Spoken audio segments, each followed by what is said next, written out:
For more analysis, we are joined by Jesper Koll, a global ambassador from Monex Group. Well, thanks, Jesper, for joining us this evening.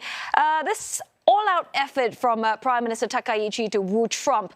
I'm curious to know which parts of her outreach impressed you and which didn't.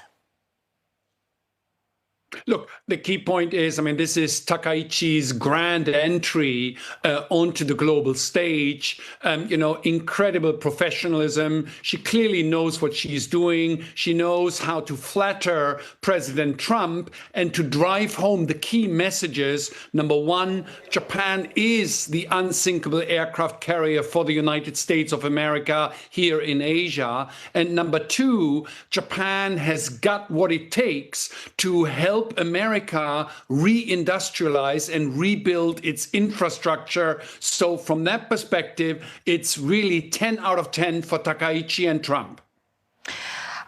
Okay, the big money question. Let's talk about the economics behind all that pageantry.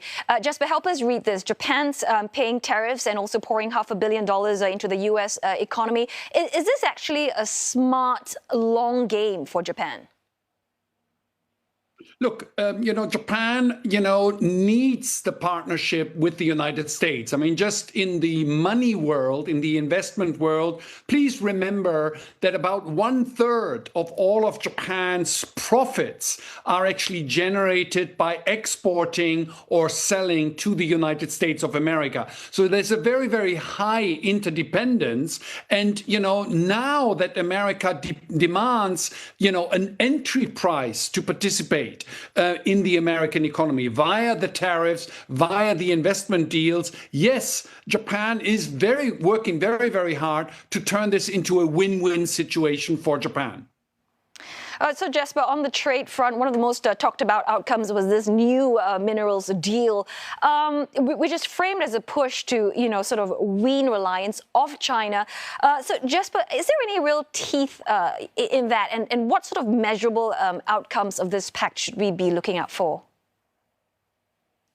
I think this pact is more symbolic, really trying to add another dimension to the US-Japan relationship in terms of the overall economic impact, to get to Japan's rare earth, holdings, you have to dig very deep into the sea. That requires a lot of technology development. So I think it's more symbolic on the rare earth rather than actual substantive. Right. Back home, Takaichi's political footing, some say, sort of remains shaky.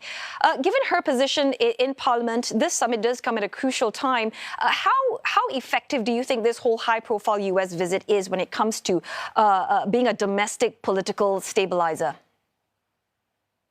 Look, it's funny that people think that her political foundation is shaky. She's just scored the highest popularity and support rates in the history of Japan for a new prime minister coming in.